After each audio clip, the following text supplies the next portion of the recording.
Sometimes in the comments section, people will refer to me as an expert or a master swordsman, and today we're going to talk about it. Oftentimes in the comments section and in the wider sword community, you will see people referred to as masters or experts. First, we're going to focus on the term master because it's not being used the correct way, the way that it was intended to be used when these terms were actually handed out back in the day. When we think of master, what we think of is some undefeatable warrior who is above everybody else and will never lose and is the most amazing swordsman, but that's not really what the term is. In this situation, and classically the way this would have been used, a master is somebody who has learned everything within a system of combat. It doesn't mean that they are the best at executing it. Of course, learning all of these things and studying it for a long time will probably come with a lot of competency in executing it, but it doesn't make them undefeatable. What it means is they know all of the information within whatever system they are working out of. There aren't really modern day HEMA masters except for a couple of exceptions. There are a few living lineages that go back with a certain system of combat and they will be a master in that system, but they are not necessarily a master of HEMA or of swordsmanship. It's always a very defined thing that they are a master of. And you can find modern day equivalents to this as well. So let's look at one of the most obvious, and that is trade jobs. So in a trade job, you have different rankings. You have an apprentice, you have a journeyman, and you have a master, and each of those ranks is earned based on the work that you do, the qualifications that you have, the skills that you can do, and you'll get it by progressing through that system. You become a master when you know all of the things you need to know within that trade job, like plumber, or in the olden days, blacksmith, cobbler, all of these other things. There was a bunch of things that you could be a master of, and it was something you worked on throughout your whole life, and you achieved that rank when you had a comprehensive understanding of all of the skills you would need within your field. So what we're talking about is a system of mastery, and another way we can look at this is if you look at the education system.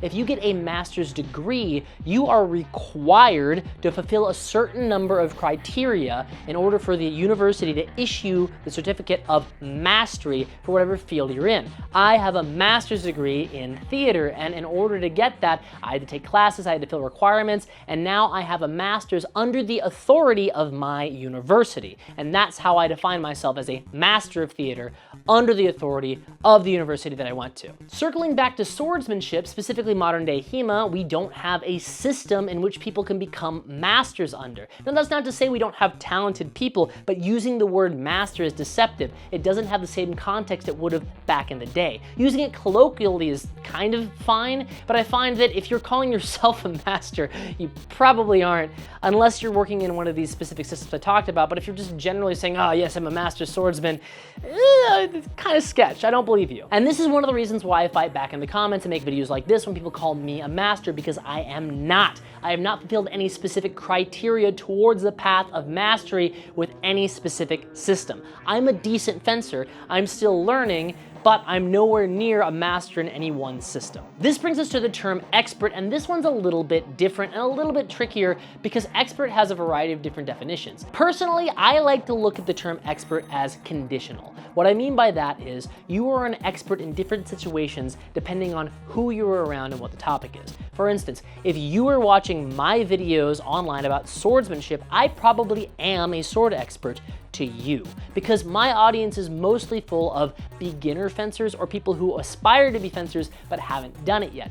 I don't have a lot of people watching my videos who have been doing fencing for 20 years. That's just not my demographic. To somebody who's been doing that, I'm not an expert, I am a peer, depending on the weapon. If it's saber, I'd be a peer. If it's longsword, I wouldn't be a peer. I would probably be a student of that person, assuming they've been doing it well for 20 years. So likewise, when I go into a room full of fellow fencers, I am no longer an expert because all of us have a level of sword knowledge that is above the average person. Yes, technically, I still know more than most people do about swords, so I could call myself an expert, but it feels very arrogant to say that I am an expert swordsman when I'm in a room full of other people who know as much, if not more, about swords than I do. So in certain situations, yes, I am an expert swordsman. In other situations, no, I'm not, which is why I'm not super comfortable with people calling me that online. I'd rather just be honest and say that I am a professional swordsman. And this is the last line that I wanted to talk about.